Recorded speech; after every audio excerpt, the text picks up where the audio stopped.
Opposition leader Umar Ayub की रिहाई के बाद गुफ्तगू, कहा आज का दिन ये पाकिस्तान की अदलिया पर एक चार्जशीट है। मैं पाकिस्तान के चीफ जस्टिस, चारों सूबाई चीफ जस्टिस साहिबान को ये कहना चाहता हूँ कि अदल का निज़ाम आपके हाथ में है। हार्ड स्टेट तब बनती है जब वहाँ पर अदल, आइन और कानून की पासदारी होती है। 3 मेंबर इस्लामाबाद हाईकोर्ट के बेंच ने ऑर्डर दिया था कि बानी पीटीआई से मुलाकात कराई जाए। आज बानी पीटीआई से मुलाकात हो जाती तो क्या होता? पाकिस्तान की अदलिया के ऊपर एक इंडाइटमेंट है, एक चार्जशीट है। मैं निहायत अदब के साथ पाकिस्तान के चीफ जस्टिस, चारों सूबाई चीफ जस्टिस साहिबान को यह कहना चाहता हूं कि अदल का निजाम आपके हाथ में है। पाकिस्तान, लोग कहते हैं हार्ड स्टेट खवातीन हज़रात बनते हैं जब वहां पे अदल और आइन और कानून की पासदारी होती है। आपके अहकामात, जस्टिस साहिबान, आपके अहकामात पंजाब पुलिस, इंटेलिजेंस एजेंसियां बूट के नोक पे रख के खत्म कर रही हैं। तो वहीं बानी पीटीआई की बहन अलीमा खान के रिहाई के बाद गुफ्तगू, कहा अदलिया की तौहीन हो रही है, जजेस का रोज तमाशा बनाया जा रहा है। चीफ जस्टिस के अहकाम को अहमियत नहीं दी जा रही। उन्होंने कहा कि अगर वो उनकी जगह होती तो इस्तीफा दे देती। मुल्क को ऐसे जजेस की जरूरत है जो वाकई इंसाफ दे सकें। तो फिर बता रही हूँ कि तौहीन हो रही है तो अदालतों की तौहीन हो रही है, और आपको जजेस को फिक्र करनी चाहिए कि अगर आपके यह हालात हो गए हैं कि आपका कंटेम्प्ट रोज़ किया जा रहा है, आपका तमाशा बनाया जा रहा है, चीफ जस्टिस का पैगाम जाता है सुप्रीम कोर्ट के चीफ जस्टिस का हालात ये हैं कि जेल इंतज़ामिया उसको समझती कुछ नहीं है। मैं अगर आपकी जगह हूँ तो मैं ये पोजीशन छोड़े कोई ऐसे जज आने दें जो पाकिस्तान में हमें इंसाफ दे सके। इसलिए आपको तनख्वाहें दी जा रही हैं, इसलिए आपको मराद मिल रही हैं कि आप पाकिस्तानियों को इंसाफ दें। दहशत गर्दों के खिलाफ बात करने पर अली अमीन की टांगे कांपती हैं। अगर मुल्क से मुखलिस हैं तो दहशत गर्दी के खिलाफ बात करनी होगी।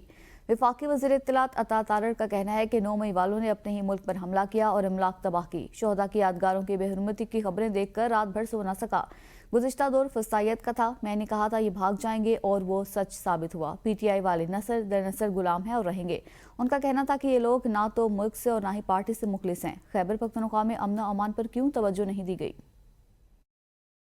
हम 28 मई वाले हैं और ये गीदड़ जो हैं ये 9 मई वाले हैं, जिन्होंने जब हमला किया तो अपने ही मुल्क पे किया, जब हमला किया तो अपनी ही फौज पे किया, जब नुकसान पहुंचाया तो अपने ही मुल्क के दिफा को नुकसान पहुंचाया। और ये तहरीक इंतशार वालों का नाम लेने वाला कोई नहीं होगा।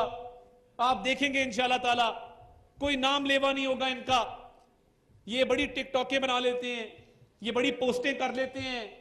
जब कहो ना जरा ठंडे कमरे से बाहर निकलो तो फिर उसके बाद बाहर नहीं निकलते। ये जिस तरह यहां से दौड़ लगाई इस्लामाबाद से और दूर दूर तक दौड़ लगाई। एक अली अमीन गंडापुर का ग्रुप है, एक जुनैद अकबर खान का ग्रुप है, एक शेर अफजल मरवत का ग्रुप है। ये 6 ग्रुप बन रहे हैं, इसकी क्या वजह है? इसकी वजह यह है कि ये मुल्क के साथ मुखलिस नहीं तो अपनी पार्टी के साथ कैसे मुखलिस हो सकते हैं। मुल्की मईशत मुस्तहकम, कौम तरक्की और खुशहाली के सफर पर गामजन हो चुकी। बलोचिस्तान में N25 शारा की मुखालफत को तांदेशी और तंग नजरी होगी। वज़ीर आज़म मोहम्मद शहबाज शरीफ ने कहा मुल्की मईशत मुस्तहकम हो गई है, कौम तरक्की और खुशहाली के सफर पर गामजन हो चुकी। बलोचिस्तान में N25 शारा की मुखालफत को ये तंग नजरी होगी। ये मनसूबा बलोचिस्तान के अवाम के दिल की आवाज़ है। सियासी और अस्करी क़यादत सबको साथ लेकर आगे बढ़ने का विजन रखती है। 2 साल में ये मंसूबा पाया तकमील को पहुंचाएंगे। वज़ीर आज़म शहबाज शरीफ ने कहा तमाम सूबों को साथ लेकर चलना हुकूमत और मुसल्लह अफवाज का विजन है। बलोचिस्तान का ट्रैक 2000 के करीब जाने निकल चुका। बलोचिस्तान के खूनी ट्रैक को हाईवे बनाने जा रहे हैं।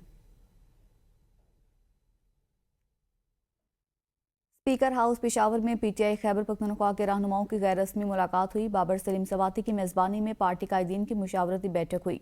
मुलाकात में सूबाई सदर जुनैद अकबर समेत कई MNAs और वज़रा शरीक हुए। 3 रुकनी कमेटी की पेशरफ्त का और किरदार का भी जायजा लिया गया। स्पीकर असम्बली ने कहा गैर रस्मी मुलाकात में अहम जमाती और कानून साजी उमूर पर मुशावरत की गई। बैठक में माइंस एंड मिनरल बिल 2025 पर तफसीली गुफ्तगू भी हुई। गैर रस्मी मुशावरत का मकसद फैसलों को मौसर और काबिल अमल बनाना है। सनाउल्लाह खान मस्ती खेल के घर से बिजली का मीटर उतारने का ये मामला है। पब्लिक अकाउंट्स कमेटी के चेयरमैन जुनैद अकबर खान से वफाकी वजीर बराए पार्लिमानी उमूर तारिक फजल चौधरी की मुलाकात हुई। जराये के मुताबिक इस मुलाकात में रुकन कौमी असम्बली सनाउल्लाह खान मस्ती खेल भी शरीक थे। मुलाकात के दौरान पब्लिक अकाउंट्स कमेटी से मुतल्लिक मुख्तलिफ उमूर पर गुफ्तगू हुई। जराये का कहना है कि सनाउल्लाह खान मस्ती खेल की मौजूदगी में उनके घर से बिजली का मीटर उतारने का मामला भी जेर बहस आया। जराये ने मजीद बताया कि इससे कबल फेस्को के चीफ भी चेयरमैन जुनैद अकबर खान से मुलाकात कर चुके हैं, जिसमें खास तौर पर सनाउल्लाह खान मस्ती खेल के बिजली के मीटर से मुतल्लिक मामले पर बातचीत की गई।